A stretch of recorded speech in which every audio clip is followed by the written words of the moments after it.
ஓம் சிவாய நம. பொறுத்த வரைக்கும் ஒருத்தவங்கள அண்டர்ஸ்டாண்ட் பண்ணிப்பாங்க. ஆனா, அவங்களுடைய வார்த்தையே யாருன்னா கேட்கலன்னா அவங்கள ஒதுக்கிடுவாங்க. இது கடகத்துல செய்யக்கூடிய ஒரு உச்சபட்ச ஒரு வேலையா இருக்கும். ஸோ கடகராசிக்காரங்கள வந்து ஒருத்தவங்க வந்து புரிஞ்சுக்கிட்டு அவங்க கூட ட்ராவல் பண்றதெல்லாம் ரொம்ப கஷ்டங்க. ஸோ ஏன் அப்டின்னா, எப்பவுமே வந்து தனிமைய அதிகமா விரும்புவாங்க. அவங்களோட ஸ்பீடுக்கு எல்லாம் வரணும்னு நினைப்பாங்க. அவங்களோட ஸ்பீடுக்கு இன்னொருத்தவங்க வரலன்னா அவங்க செட் ஆகலங்கன்னு சொல்லிடுவாங்க.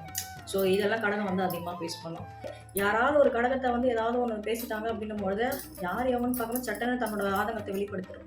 ஸோ இதெல்லாம் கடகராசிக்காரங்க அதிகமாக செய்யக்கூடிய ஒரு விஷயங்களா இருக்கும். பாசம்னா உயிர குடுத்து பார்ப்பாங்க. அந்த பாசத்துல ஒரு பொய்யோ, ஒரு விஷயமோ இருக்குன்னு தெரிஞ்சுதுன்னா, அதோட அடியோட ஓரம் கட்டிடுவாங்க. இதெல்லாம் கடகராசிக்காரங்க அதிகமா வந்து செய்யக்கூடிய ஒரு விஷயமா தான் இருக்கும். ஸோ தான் இருக்கும். அந்த சின்ன விஷயத்துக்கு கூட பெரிய ரியாக்ஷன் குடுக்குறது யாருன்னா கடகமா தான் இருக்கும். ஸோ அதில வந்து கொஞ்சம் இருக்கணும்னு விரும்புவாங்க. பட் சுத்தி எல்லார்கிட்டயும் நல்லா பேசுவாங்க. ஆனா தான் தனிமைய அதிகமா விரும்புவாங்க. ஸோ தான் தனிமையிலேயே அதிகமா இருக்கிறத விரும்புறதுனால, மேக்ஸிமம் இவங்கள புரிஞ்சுக்கிறது ரொம்ப கஷ்டமா இருக்கும்.